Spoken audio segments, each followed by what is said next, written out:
Good afternoon, everybody. This is Arjax coming at you again with another tanking dungeon. This is actually one of the first dungeons you're going to run if you decide to tank a character from level 15 to level 90. It's very simple, very easy, especially on a monk. I remember the first time I ran this dungeon was on a warrior, and at level 15, warriors really don't have AoEs, and it was a little bit difficult, but luckily the group bared with me. I'm on a monk, and monks are pretty much the best tanks at low levels. Not because they're significantly better, but because you have all the tools that you need to tank successfully starting at level 15. It's very convenient, very easy. You can pull big groups, even though I was able to take the same amount of damage and mitigate that with my warrior. It's actually a lot easier for me to do this on my monk because I have all the tools. With the warrior, I was always constantly trying to maintain the aggro. With my monk, it's not an issue at all. You can see here, these pulls right here are a lot bigger than I'd have been able to successfully pull with my warrior.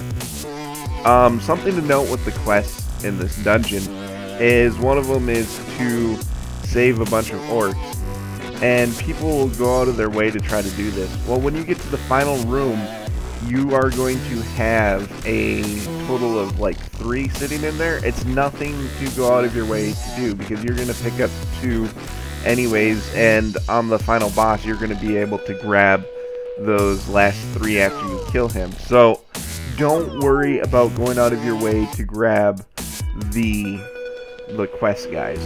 Everything in this dungeon, if you just go straight through it, you're pretty much, well, and pick up 2 of those orcs, you're pretty much going to complete all the quests.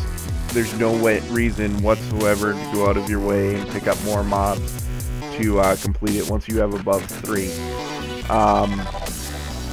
Now, to be fair, I am using full heirlooms, so it may be a little bit too easy for me to say that monks are better, but if you have full heirlooms, which I highly suggest if you're going to do this, because you're going to level fairly quickly and you're not going to pick up as much gear as you need or to be able to stay current with your gear without heirlooms by doing this. If you do questing, on the other hand, yeah, you're going to stay current because your quest rewards are gear.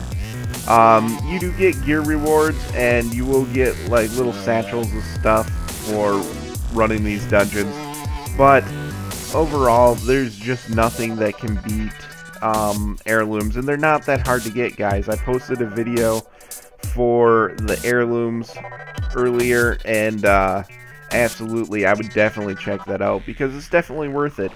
And if you have a level 90, you know, a few hours and you can pretty much have every heirloom. So I just completed the quest there. It was insignias. Obviously, I didn't go out of my way to grab those. It's just really awesome. This dungeon is really fun, really fast, and unfortunately, it's very short. And you're gonna outlevel this dungeon pretty much by running this dungeon. Once you get done running this dungeon, you're gonna unlock another dungeon that's going to give you more EXP. So if you do random, you might be doing this dungeon 1 or 2 times. It's something that's just that way. So none of these boss fights are difficult whatsoever for you guys. And actually, even if you're not running heirlooms, it's not going to be a big deal because you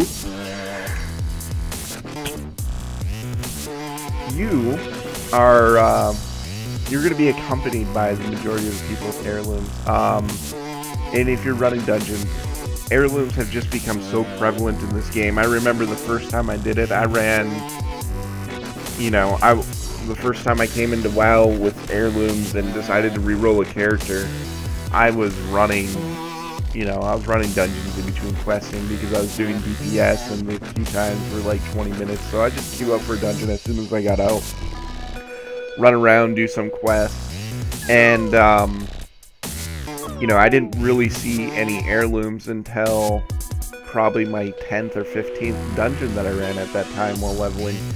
And, you know, I didn't know about heirlooms. I was like, whoa, why is your gear level 1? What are you doing? How did you get that? And so that's where I really, you know, divulged into this world of heirlooms, and it really opens it up, not to mention just the EXP buff by itself.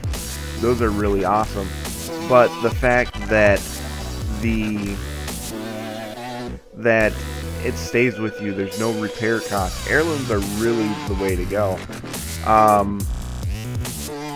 Now you're gonna see here, I went the fastest way, and I'm about to die here, and I'm like, oh no, where's my healer? What's going on? So, like I said, the warrior really has all those tools, and I was able to roll away from all the mobs and get back to my healer. I guess I should have paid attention to that, but I didn't. So that's something you're going to need to watch, is make sure the group's with you and following you. So yeah, that's pretty much it. We're almost to the final boss here. And there really hasn't been any hiccups in this run. Everybody's working well as a team. There's no... The hunter actually doesn't even have his pet out, but that's okay. And the warlock doesn't have his voidwalker out, so there's no aggro there. But yeah, very simple. As you can see in the back left right there, those were the 3 guys I was telling you about. So we're gonna go ahead and down this boss here. He's, like everything else in this dungeon, excessively easy. So if you like my video, please like below, comment, subscribe. If you don't like anything, please comment below, or if you know a better way to do this, please let me know. Arjax out.